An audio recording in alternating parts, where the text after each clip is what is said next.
มานุภาเวนะสัพพสังฆานุภาเวนะสัทธาโสถีพระวันตุโว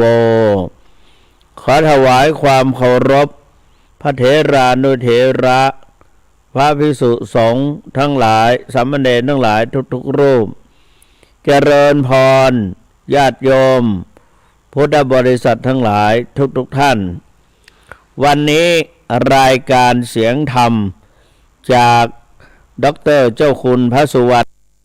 ณเมธีรักษาการแทนเจ้าอาวาสวัดพระธาตุศรีจอมทองวรวิหารเจ้าคณะอำเภอจอมทองจังหวัดเชียงใหม่ร่วมกับสถานีวิทยุวัดฝายหิน FM 104.5 เมกะเฮิรตซ์ฝายหินทุกวันพฤหัสบดีและวันศุกร์เริ่มเวลา 22 นาฬิกาหรือ 4 ทุ่มไปถึง 23 นาฬิกาหรือ 5 ทุ่ม 1 ชั่วโมงนำเอารายการนี้มาพบปะกับท่านสาธุชนพุทธบริษัททั้งหลายขออนุโมทนายินดีกับท่านพุทธศาสนิกชนทั้งหลายที่ได้มีโอกาสร่วมในงานวันสำคัญของในทางพระพุทธศาสนาคือวันมาฆบูชาเมื่อวานนี้ เป็นวันที่ตรงกับวันเพ็ญเดือน3ทางเหนือเรียกว่าเดือน5เพ็งแล้วก็ตรงกับวันพุธพอดีเมื่อวานนี้นะวันพุธเพ็ญหรือวันเดือนเพ็งพุธนะเพ็งพุธจะเดือนอะไรก็แล้วแต่เราก็ยังถือว่าเป็นวันคล้ายกับวันมหาอุปคุตออกจากนิโรธสมาบัติส่งเสริมการประพฤติปฏิบัติธรรมท่านพระมหาอุปคุตออกจากนิโรธสมาบัติ เมื่อออกจากนิโรธสมาบัติแล้วอานิสงส์มีมากมายสำหรับผู้ได้อุปถากรับใช้หรือได้ถวายเป็นน้ำดื่มก็ตามอาหารเล็กน้อยแต่ด้วยศรัทธาก็จะมีอานิสงส์อย่างมากมายชนิดที่ว่าเกินคาดยิ่งกว่าถูกลอตเตอรี่รางวัลที่1 2 ใบ 3 ใบ เพราะว่าก็เป็นวันมีความเชื่อถือดังนั้นโดยเฉพาะอย่างยิ่งเมื่อวานนี้ญาติโยมประชาชนมีความตื่นตัวตื่นใจในสมัยที่พระเดชพระคุณหลวงปู่ยังมีชีวิตอยู่ใกล้จะมรณภาพเนี่ยประมาณ3 ปีให้หลังปรากฏว่าพระเดชพระคุณในวันสำคัญจะให้ความสำคัญเกี่ยวกับการบิณฑบาตไม่โดยท่านก็จะมักพูดเสมอว่าไม่ลบรอยแห่งพระอริยเจ้า คือบิณฑบาตแล้วก็ในกลางพรรษาเดชพระคุณก็จะอธิษฐานฉันในบาตรพอวันสำคัญเช่นวันสำคัญเกี่ยวกับวันมาฆะวันวิสาขะวันอาสาฬหะวันอาทมีบูชา นอกจากนั้นก็วันมหาสงกรานต์เดชพระคุณก็แล้วได้วันสำคัญของชาติอีกเช่นวันเฉลิมพระชนมพรรษาของพระบาทสมเด็จพระเจ้าอยู่หัวสมเด็จพระนางเจ้าพระบรมราชินีนาถในสมัยนั้น ก็จะบิณฑบาตให้ญาติโยมประกาศบิณฑบาตแล้วก็วันออกพรรษาอีกเรียกว่าวันเทโวโลหณะหลวงปู่จะให้ความสำคัญเกี่ยวกับการบิณฑบาต ถือว่าบาทนั้นเป็นอัฐบริขารที่สำคัญจะถามเวลาเข้าในการอุปสมบทก่อนที่จะเข้าสู่พิธีสังฆกรรมก็จะถามถามอัฐบริขารสอบถามอันตรายิกธรรม แล้วก็ทักบาททักจีวรไอยันเตปัตโตนี่บาทใช่ไหมผู้ที่จะบวชก็อามะพันเตเป็นต้นเพราะนั้นจะแนะนำให้พระสงฆ์พระภิกษุสามเณรที่จะดำรงชีพอยู่ด้วยการบิณฑบาตก็เลยวันมาฆบูชาแต่ว่ารู้ว่าโรคโควิดนั้นส่างซาเบาบางลงแต่ก็ยังมีอยู่บ้างประปรายในหมู่บ้านเป็นหย่อมๆเป็นจุดๆ ก็เขาก็มาบอกตรงนั้นตรงนี้แล้วก็บอกว่าตรงนั้นตรงนี้ก็กักตัวไว้ตรงนั้นตรงนี้ไม่ต้องออกมาและเราก็พอเขาอยู่รักษาตัวกักตัวอยู่14วันผ่านไปถ้าไม่มีอะไรกำเริบขึ้นก็ถือว่าไปตรวจดูแล้วไม่มีสวอปก็ไม่มีก็ปล่อยออกมาได้ให้อนุญาตไม่ใช่ปล่อยไม่ได้กักขังคือให้อยู่รักษาตัวอยู่แล้วก็ออกมาพบปะคบค้าสมาคมทำสังฆกรรมกันได้พระก็มาร่วมอุโบสถกันได้ ทุกวันเราก็ไม่ติดไม่ขัดและไม่ตัดไม่ขาดคือรักษาประเพณีโดยมันนึกถึงคำสอนของพระสัมมาสัมพุทธเจ้ากับท่านพระมหากัปปินะพระมหากัปปินะมีความสำคัญมากตอนที่จะเข้ามาบรรพชาอุปสมบทพระสัมมาสัมพุทธเจ้าเสด็จลุกขึ้นไปต้อนรับเพราะท่านเหล่านั้นก็มีปุญญาภินิหารมากๆข้ามน้ำแม่น้ำมาหลายแม่หรือแม่น้ำหลายสายข้ามมาตรงนั่นแหละฝั่งโน้นมาฝั่งนี้เดินตรงมาเลยโดยทรงม้าประทับม้าแม้แต่เหล่าเสนาวกามาตโยธาทั้งหลายทหารทั้งหลายที่ตามมาเต็มเป็นบุกกับขบวนเลยต่างก็ม้าไม่จมน้ำกรีบของม้ากรีบเท้าของม้าชุ่มอยู่แต่ว่าไม่จมน้ำและก็สามารถข้ามน้ำมาแต่ละสายพระเจ้าก็ให้การต้อนรับและบรรพชาอุปสมบท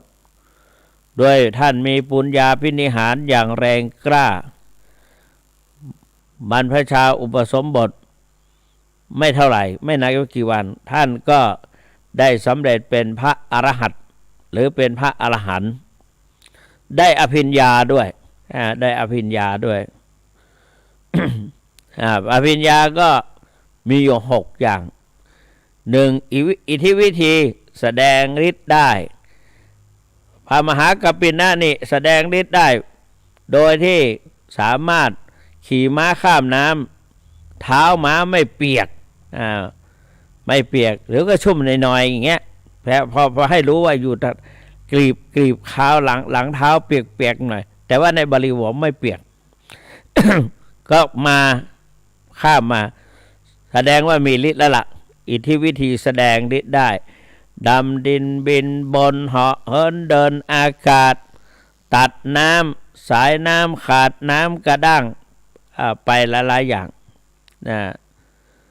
นี่ก็2ทิพโสตะหูทิพ3ทิพจักษุตาทิพ4ปุเพนิวาสานุสติญาณระลึกชาติได้5จุตูปปัฏฐญาณรู้จุติและเกิด6อาสวัคคยญาณแล้วก็รู้จะปรจิตวิชานังแถมย่อยขบวนเข้าไปครับย่อยไปอีกคือสามารถรู้ความนึกคิดของคนอื่นได้ ที่สำคัญที่สุดคืออาสวะขยายานกำหนดตัดอาสวะกิเลสภายในเนื้อในตัวของตัวเองให้เหือดแห้งหายไปได้ โดยอัตโนมัติพอได้บรรลุแล้วท่านดำริท่านรู้ตัวว่าท่านรู้ว่าในท่านทั้งกายทั้งวาจาทั้งจิตทั้งใจบริสุทธิ์บริบูรณ์ขันถึงวันปาติโมกข์ปาติโมกข์นั้นไปเพื่อฟังข้อวัดปฏิบัติความด่างพร้อยความศีลขาดตกบกพร่องตรงไหนแต่ท่านพระมหากัปปินะเนี่ยท่านเลยไปแล้วบริสุทธิ์บริบูรณ์ นึกว่าไม่ไปก็ได้มั้งเป็นเรื่องของคนยังไม่หมดกิเลสยังไม่ได้เป็นอรหันต์ก็ควรจะไปเราหมดแล้วเมื่อเราจบการศึกษาทุกอย่างไม่ต้องไปเข้าโรงเรียนอีกแล้ว ไม่ต้องไปหรือว่าอย่างที่ สมมติให้คุณสุวรรณนี่ได้ประโยคปท.7อยากเรียนประโยคปท.8อยากจะไปสอบกับเขาก็ไม่ให้สอบละเพราะว่าได้รับพระกรุณาโปรดเกล้าตั้งสมณศักดิ์ให้เป็นพระราชาคณะก็พระราชาคณะก็คือเป็นผู้แทนพระองค์ช่วยดูแลการศึกษาของพระภิกษุสามเณรก็ถือว่าเป็นคนของพระเจ้าแผ่นดินก็ไม่ต้องเรียนแล้วให้ทำงานอย่างเดียวแต่ว่าเราก็ถึงจะอยากจะให้จบตรงนั้นตรงนี้ก็ไม่ให้เนี่ยอันนี้ก็อุปมาอุปไมยเปรียบเทียบของละเอียดมาเปรียบเทียบด้วยของหยาบคือให้เห็นชัดไม่ต้องเรียนแล้วเนี่ยแต่ท่านกัปปินะนี่บริสุทธิ์บริบูรณ์ด้วยความบริสุทธิ์ถ้าว่าไม่ไปก็ได้มั้ง พระสัมมาสัมพุทธเจ้าประทับในพระคันธกุฎีทราบวาระจิตคือรู้ความคิดปรจิตวิชนนังรู้ความคิดของท่านมหากัปปินะพระองค์ก็เสด็จเปล่งรัศมีประดุจดังที่จะประทับยืนอยู่ไม่ไกลเบื้องหน้าของท่านมหากัปปินะมหากัปปินะก็ถวายบังคมแล้วก็ยืนอยู่หน้าส่วนสุขข้างหนึ่งพระสัมมาสัมพุทธเจ้าว่ามหากัปปินะความดำริเมื่อกี้นี้จริงอยู่ตถาคตรู้ว่าเธอนั้นบุตรรู้ว่าบุตรของตถาคตเป็นผู้บริสุทธิ์บริบูรณ์แล้วแต่ว่าคนผู้มีจิตหนาปัญญาหยาบมีกิเลสหนาปัญญาหยาบแล้วก็เป็นผู้มีตัณหาราคะอาจจะฉวยโอกาสเอาคำพูดนี้เอากิริยานี้ไปว่าแล้วก็ไม่ไปลงอุโบสถเมื่อเป็นเช่นนี้ต่อไปพระพุทธศาสนาหรือศาสนาของเราก็จะตั้งอยู่ไม่ได้นานคำสั่งสอนนี้จะตั้งอยู่ไม่ได้นานเพราะว่าผู้ที่ไม่รู้แจ้งเห็นจริงไปปฏิญญาณตนว่าได้เป็นพระอริยบุคคลเป็นผู้หมดจดบริสุทธิ์บริบูรณ์เนื่องจากว่ามีความขี้เกียจที่จะไปลงอุโบสถนั้นพระก็ไปลงปาติโมกข์กันส่วนญาติโยมก็ไปมาทำบุญสุนทานแต่ละวัดวัดพระธาตุสีจอมทองหลวงปู่วางไว้อย่างไรที่เจ้าคุณสุวรรณเมธีขึ้นมารักษาการเจ้าวาดพร้อมด้วยท่านเจ้าคุณพระศรีศิลปาจารย์และท่านเจ้าคุณอมรเวทีแล้วก็พระครูโสพลสุวรรณธรเราจะพูดกันเสมอว่าเราคงไว้นะ ประดุจดังที่พระสงฆ์สังฆยนาธรรมพระมหากัสสปะท่านพระอานนท์อุบาลีได้ปรึกษากันว่า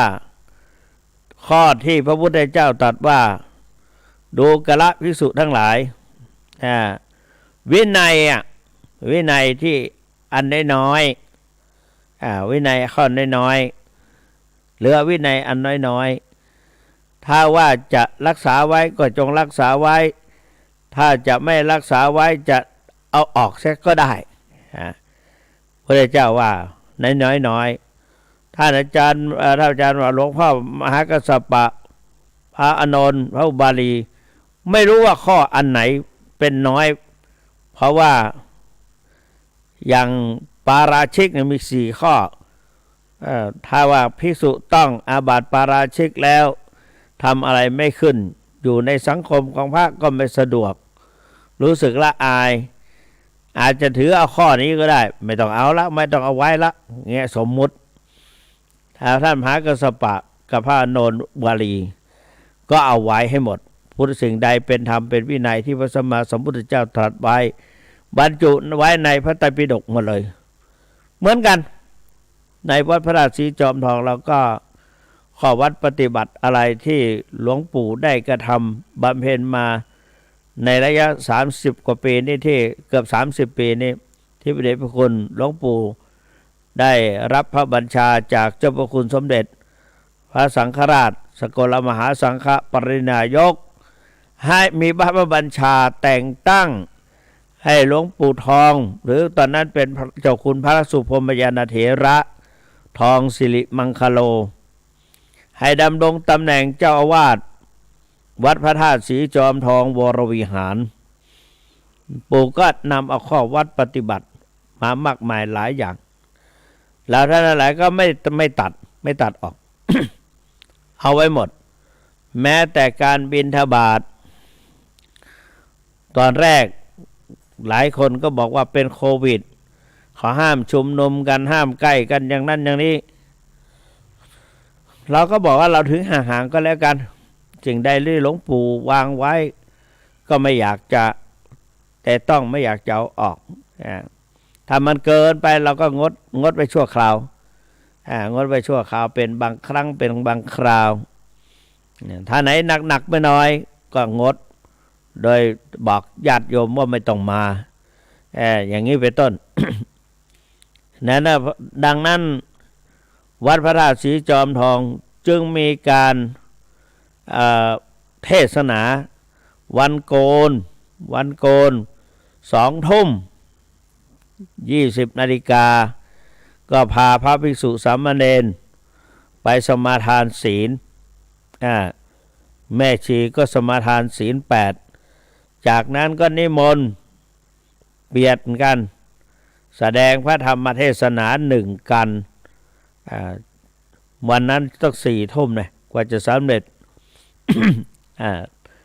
คือผู้เทศมันก็เลยยาวไปหน่อย4 ทุ่มก็หลังจากนั้นวันพระเมื่อวานนี้เป็นประเพณีของวัดพระธาตุสีจอมทองเป็นกรณีพิเศษไม่เหมือนที่อื่นที่ใดประชาชนทั้งหลายถือว่าเป็นลูกของพระธาตุลูกพระธาตุรู้รักสามัคคีลูกพระธาตุประพฤติดีมีวินัยลูกพระธาตุห่างไกลสารเสพติดลูกพระธาตุมีความคิดใฝ่เรียนรู้ลูกพระธาตุเน้นเชิดชูคุณธรรมลูกพระธาตุนำปัญญาพัฒนาสังคมนี่อาจารย์ปรานอมเชื้อศักดาหงส์อดีตผู้อำนวยการโรงเรียนจอมทองฝ่ายมัธยมปีการเปิดรับการศึกษาสอบผู้ที่เข้ามาเรียนม.3 แล้วก็ม.6 เมื่อมีม.3 ม.6 มาสอบเข้าใหม่ก็จะมีวันต้อนรับนักเรียนแล้วก็โดยนิมนต์ท่านเจ้าคุณสุวรรณเมธีนี่แหละไปให้โอวาทการเรียนหนังสือว่าการเรียนเป็นบ่อเกิดของความรู้เป็นบ่อเกิดของการงานเป็นบ่อเกิดของทรัพ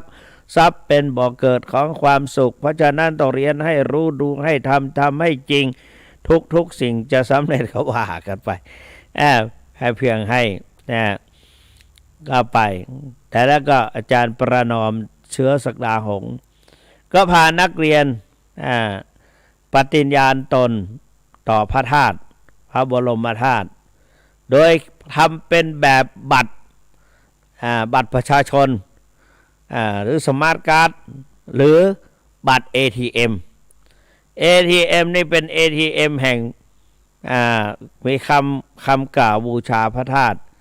เขียนไว้ข้างในว่าลูกพระธาตุรู้รักสามัคคีลูกพระธาตุประพฤติดีมีวินัยอย่างว่าเมื่อกี้เนี่ยก็มาปฏิญญาณบางทีก็ปฏิญาณในศาลาหลังนี้ที่กำลังออกอากาศนี้บางทีก็ไปปฏิญญาณรับน้องใหม่ที่หอประชุมใหญ่ของโรงเรียนจอมทองถ้าเจ้าคุณสุวรรณไปก็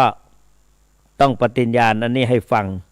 และก็สมาทานศีลประพรมน้ำพระพุทธมนต์ ฟังโอวาทคำสอนของเจ้าคุณสุวรรณเป็นอย่างนี้ทุกปีแต่พอโควิดเข้ามาใน 2-3 ปีมาเนี่ยไม่ได้เจอกันแล้วก็ส่วนอาจารย์ประนอมเชื้อศักดาหงส์ท่านก็หลังจากเกษียณไปแล้วท่านมีที่อยู่ที่หนึ่งท่านก็เลยประพฤติปฏิบัติพรหมจรรย์แต่อยู่ในสวนของตนเองเป็นสามเณรเป็นผ้าขาวเป็นไม่ชีประพฤติปฏิบัติสังขารของคนเราเป็นไปตามกฎของธรรมชาติจริงๆความเป็นอาจารย์ประนอมเชื้อศักดาหงส์หายไปหมดเลยเพราะว่าเราไปเจอเข้าท่านก็มารายงานถ้าไม่ใช่ท่านมากราบแล้วก็มาเรียนให้ทราบว่าดิฉันเนี่ยท่านพอจะจำได้ไหมว่าไม่จำไม่รู้จักไม่รู้จักได้ไงนี่แหละผอ.ประนอมเชื้อศักดาหงส์ความเป็นเห็นอนิจจังปรากฏชัดเลยไปไม่กี่ปีความเป็นประนอมเชื้อศักดาหงส์หายไปหมดเลยเป็นหญิงแก่คนหนึ่งผอมท่านก็โดยที่ว่าเราทำงานมาด้วยกันเป็น10 กว่าปีแล้วก็ท่านก็มานั่งอยู่แถวใกล้ๆบริเวณให้เห็นนะแล้วท่านก็พยายามที่จะนั่นมาถวายนี่มาถวายเราก็เห็นความเป็นอนิจจังนึกถึงกรอนของหลวงพ่อพุทธทาสภิกขุว่าอนิจจังทั้งนั้นไม่ทันคิดพอเห็นฤทธิ์อนิจจังลงนั่งเหงาว่าโอ้อกอกของเรามามัวเมานิจจังจิรังการในติลักขณสูตรในอนิจจลักษณสูตรยังกล่าวเป็นภาษาบาลีว่าอเจนติกาลาตรยันติลติโยวโยคุณาอนุปุพังชะหันติการเวลาย่อมร่วงไปราตรีย่อมผ่านไปชั้นแห่งวัยละลำดับไปเห็นชัดเลย อันนี้จังที่มันเปลี่ยนแปลงก็คือตัวทุกขังในตัวที่เนื้อหาสาระถ้าตามกฎว่าทุกขังนั่นคือการเปลี่ยนแปลไปอยู่ตลอดเวลาและอนัตตาก็เราไม่สามารถจะควบคุมมันได้ดังนั้นในบทอัตลักษณคสูตรอนัตตลักษณสูตรท่านจึงกล่าวว่ารูปังภิกขเวอนัตตารูปัญจหิทังภิกขเวอัตตาอัตตาอภวิสะนยิทังรูปังอาพาทายะสังวัตตยะละเพทะจะรูเปเอวังเมรูปังโหตุเอวังเมรูปังมาอโหสีติงงเหมือนกันอาตมาก็ต้องแอบแปลไปด้วยว่าไปด้วยแปลไปด้วยยะสมาจะโครูปังอนัตตาแต่สมารูปังอาภาทายะสังวัตตินาจาลภติโลเปเอวังเมรูปังโหตุเอวังเมรูปังมาอโหสีติอย่างนี้เป็นต้นบอกว่ารูปังอนัตตาถ้ารูปังจะพึงรูปนี้จะพึงเป็นอัตตาแล้วไซ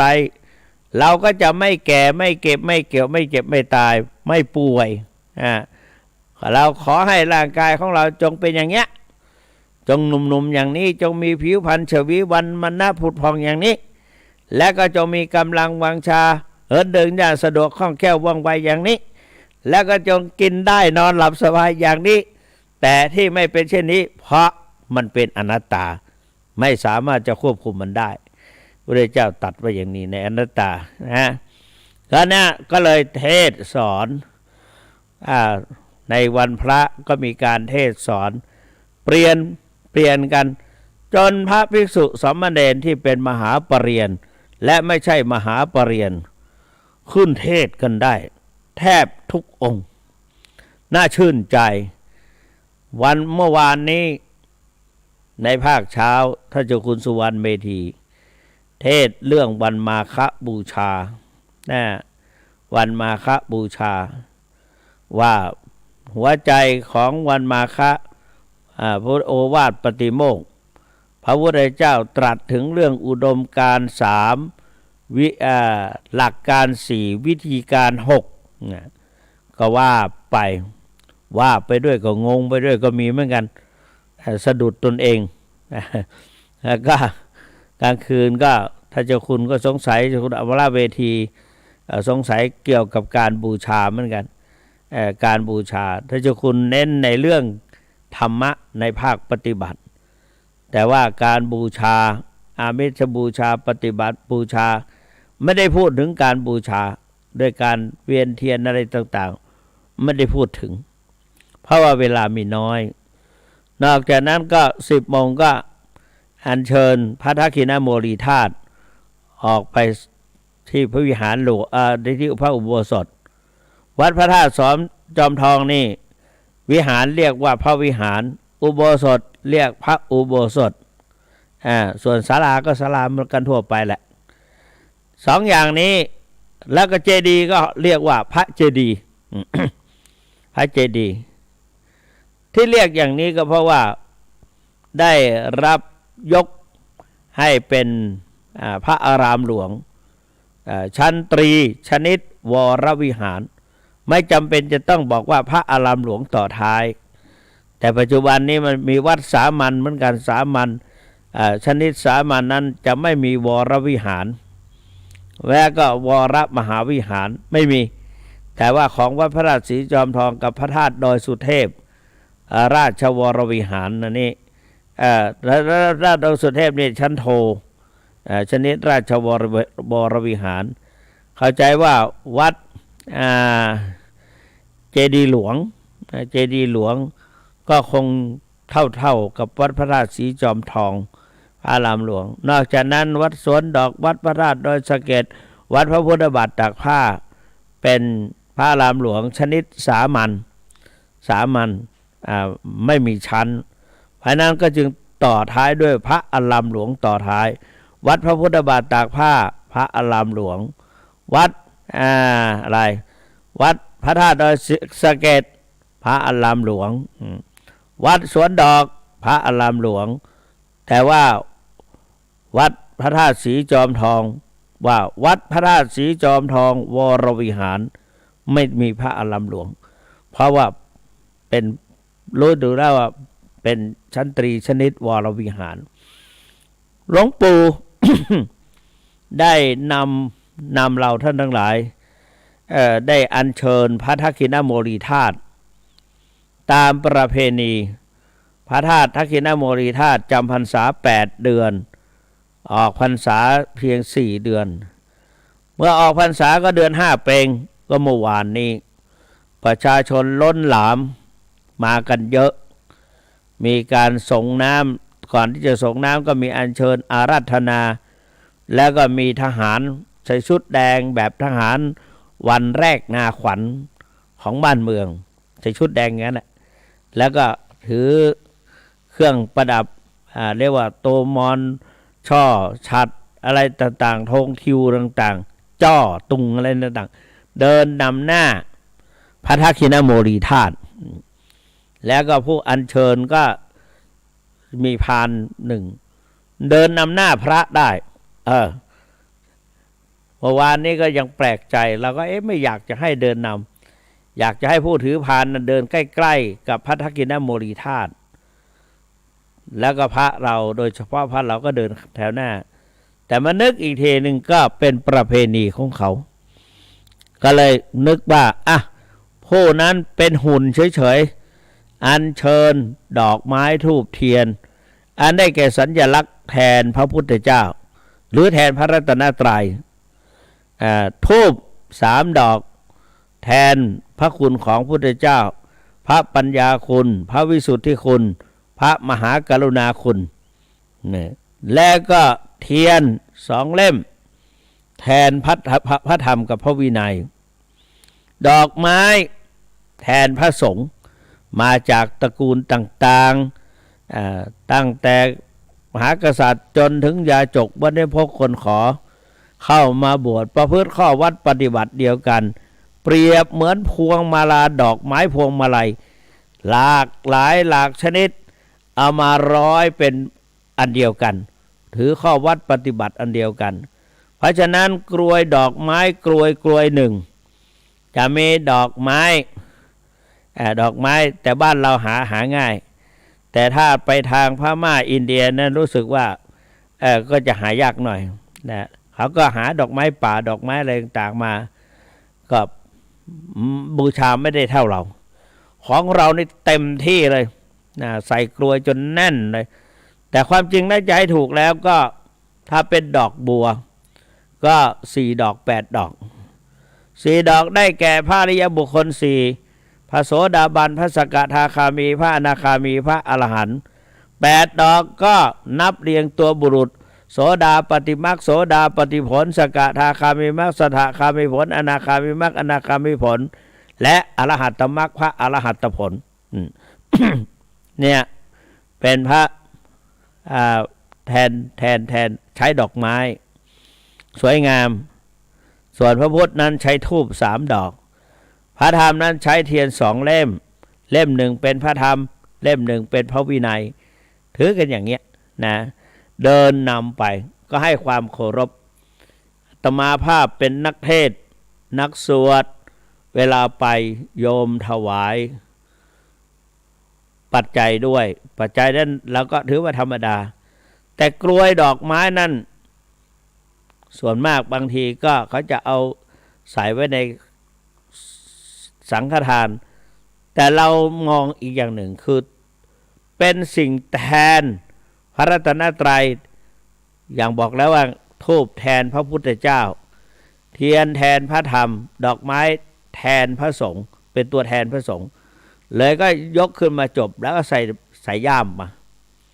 เขาถวายกี่กรวยก็ใส่ย่ามมาหมดเลยมีคนถามเหมือนกันก็เลยบอกอย่างนี้เราปัจจัยยังเอาใส่ซองเอาใส่ย่ามได้พระรัตนตรัยไม่เอาใส่เลยต้องเอาแม้ทุกวันนี้เวลาไปศึกษาลาเพศเป็นประธานประกอบพิธีศึกษาลาเพศของพระภิกษุสามเณรหรือแม่ชีหรือมีการบรรพชาอุปสมบทตลอดถึงบวชชีพราหมณ์เขาถวายดอกไม้ท่านสุวรรณเมธีถือกลับกุฏิทุกครั้งถือกลับกุฏิทุกครั้งก็ไปไว้โต๊ะหมู่บูชาถือว่าเป็นตัวแทนของพระพุทธพระธรรมพระสงฆ์เพราะนั้นในวันนั้นก็ได้นำเอาพานดอกไม้อาราธนาพระทักษิณโมลีธาตุอัญเชิญไปที่พระอุโบสถไปประกอบพิธีนั่น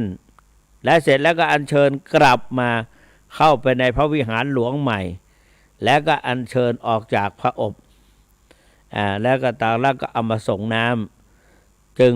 ญาติโยมทั้งหลายจึงแน่นถนัดเลยเมื่อวานนี้ก็น่าชื่นใ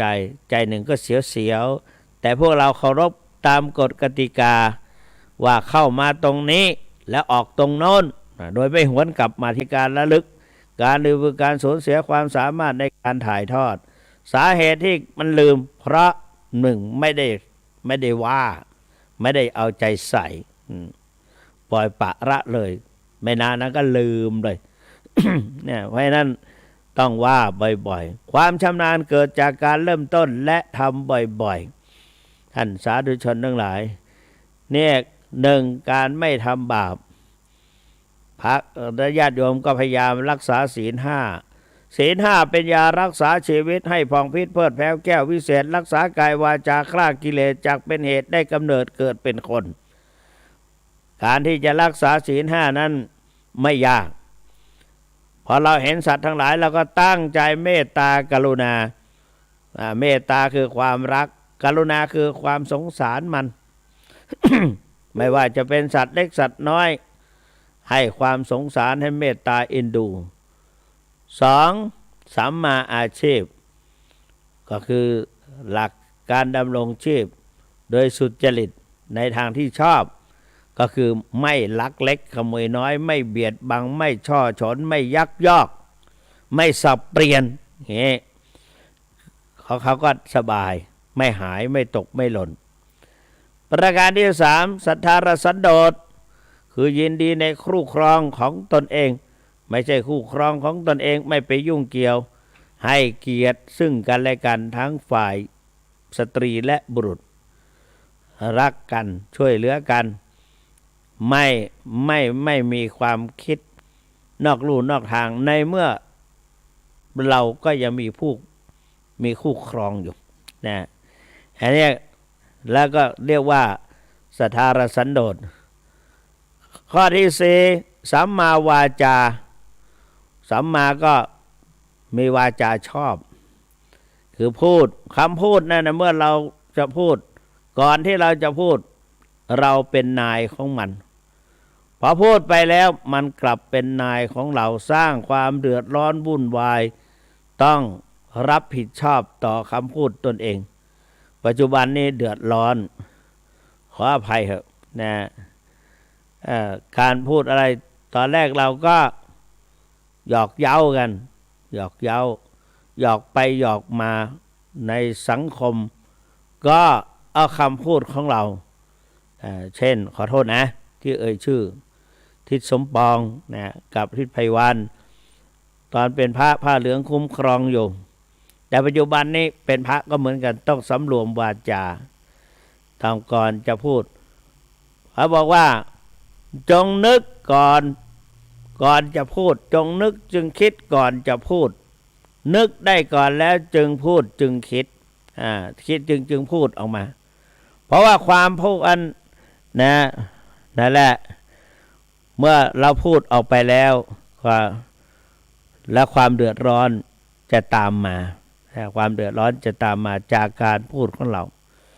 ในอรรถกถาพระสุตตันตปิฎกมีเรื่องนี้ไว้มากมายแล้วก็นำตนให้ไปตกนรกหมกไหม้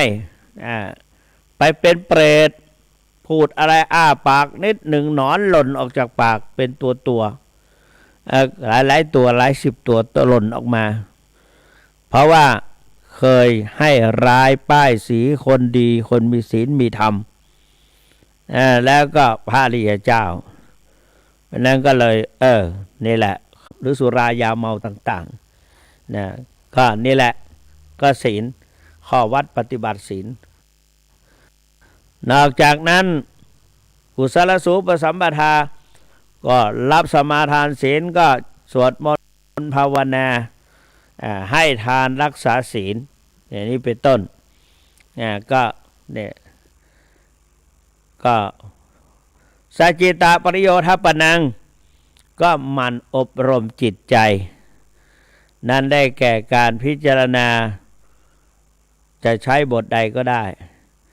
นั่งกำหนดพิจารณาลมหายใจเข้าลมหายใจออกถ้าอันไหนมันหนักมันแน่นกว่ากันมันชำนาญกว่ากันก็หายใจเข้าหายใจออกได้ชำนาญแล้วก็กำหนดวิปัสสนากรรมฐานต้องกำหนดวิปัสสนาถ้ากำหนดแล้ววิปัสสนาจะเกิดให้รู้แจ้งเห็นจริงในรูปนามในปัญจขันธ์นี่ข้าท่านสาธุชนทั้งหลายเราอายุเยอะไปแล้วอาตมาก็สอนตัวเองทุกวันว่าบางทีนะเราก็มีโรคภัยไข้เจ็บมาเบียดเบียนได้อย่างหนึ่งบรรพบุรุษอายุไม่ยืนเท่าไหร่ ก็มีโอกาสที่จะไปง่าย โยมแม่หัวใจล้มเหลวโดยเฉียบพลันอันนี้อันตรายนะเพราะนั้นเราก็ก่อนจะนอนให้ดื่มน้ำนะดื่มน้ำก่อนนอนเพื่อไม่ให้หัวใจล้มเหลวหรือเฉียบพลันนอนก่อนจะนอนดื่มน้ำตื่นขึ้นมาก็ดื่มเพื่อขับถ่ายของปฏิกูลออกจากร่างกายดื่มน้ำขับถ่ายของปฏิกูลออกจากร่างกายเขาเรียกว่าดื่มน้ำเป็นยากินปลาเป็นหลักกินผักครึ่งหนึ่งไม่ครึ่งกาแฟไม่แก่อะไรของหวานไม่ทานของทอดไม่กอดขวดเหล้าไม่เฝ้าอะไรก็ว่ากันไปนะวันดื่มน้ำเนี่ยก็ก่อนที่จะอาบน้ำประมาณ5 นาทีหรือ10 นาทีดื่มน้ำก่อนไปส่งน้ำก่อนไปอาบน้ำประมาณ5 นาทีสุดลบความดันโลหิตสูงได้ดีนักแลนะนี่ไปได้จากประเทศเยอรมันนะเนี่ยไปเที่ยวเยอรมันไปใช่ไปเที่ยวหรอกท่านเจ้าคุณพระศรีศิลปาจารย์ให้ไปแทนหลวงปู่ออกตั๋วเครื่องบินให้เสร็จเราก็จะไปไต้หวันโครงการจะไปไต้หวันวันที่16ประมาณนี้แหละเมื่อหลายปีมาแล้วแต่ก็เขาก็ให้ไปเวียดนามให้ไปอะไรประเทศเยอรมนีก็ไปเยอรมนีไม่ถึง5 วันรีบกลับเลยลงเครื่องมาแล้วก็ไปไต้หวันต่อรู้สึกว่าชีพจรลงเท้านะนะก็นี่แหละไปได้ตำรานี่มานี่ก็ดื่มน้ำนะไปถึงไหนละนะเพราะนั้นอายุก็ให้นั่งสมาธิภาวนาการเจริญสมาธิภาวนาเป็นสิ่งสำคัญเพราะว่าพุทธเจ้าตรัสว่าจิตเตนะนิยติโลโกสัตว์โลกจิตนั่นแหละเป็นผู้นำไปสู่ภพภูมิต่างๆด้วยกรรมเรียกว่ากรรมมุนาวัตติโลโกสัตว์โลกย่อมเป็นไปตามกรรมเป็นไปตามกรรมเป็นไปตามกรรมเพราะว่ากรรมนั้นมีอยู่หลายอย่างกุศลกรรมนำให้จิตใจบริสุทธิ์ผุดผ่องเมื่อจิตผ่องใสจิตอสังกิริเถเจเตอสังกิริเถสุขติปฏิกังขาเมื่อจิตผ่องใสใจผ่องแผ้วก็ไปเกิดในสุขติอันได้แก่มนุษย์สวรรค์พรหมนี่และก็อรูปพรหมก็แล้วแต่ต้องบรรลุอีกอย่างหนึ่งถึงจะเกิดในอรูปพรหม สำเร็จเป็นโสดาสกิทาคาอนาคานั่นแหละก็ไปเกิดนะจิตเตสังกิริเถทุกติปฏิกังขาได้ไปเกิดในอบายภูมิอันได้แก่นรกเปรตอสุรกายสัตว์เดรัจฉานนี่ก็เกี่ยวกับเรื่องจิตเพราะนั้นโยมทั้งหลาย